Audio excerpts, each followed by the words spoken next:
In today's video, I'm going to teach you how to use leverage on eToro. To get started, sign into your eToro account. Make sure you're using the correct account and that you're fully logged in before moving on, because you'll need access to the trading interface to place and manage a leveraged position smoothly. Once you're in, head to the search bar and look for the asset you want to trade. This could be a stock, index, currency pair, commodity, or another available market on the platform. For example, you might search for AMZN if you want to trade Amazon. Using the search function is the fastest way to get directly to the asset you're interested in. After you found the asset, click Trade. This will open the trade window, which is where you'll set up your position.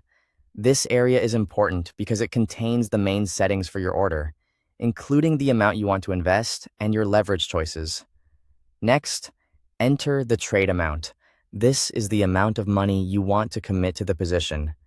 Take your time here and make sure the number matches your trading plan, especially since leverage increases your market exposure. Now locate the leverage section within the trade window. On eToro, this is usually clearly displayed and easy to find once the order panel is open.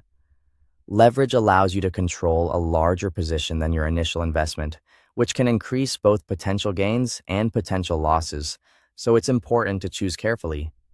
From there, select your preferred leverage level. Depending on the asset, you may see options like X1, X2, or X5. X1 means no additional leverage, while higher options increase your exposure.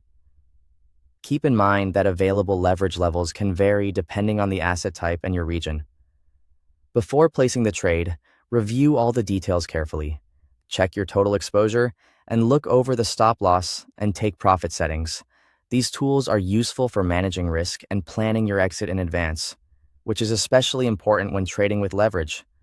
When everything looks correct, click Buy or Open Trade to place the leveraged trade.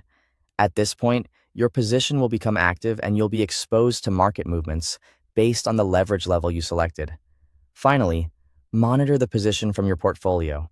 This is where you can track performance, watch price changes, and manage the trade after it's been opened. Keeping an eye on your leveraged positions is essential because prices can move quickly. Thanks for watching.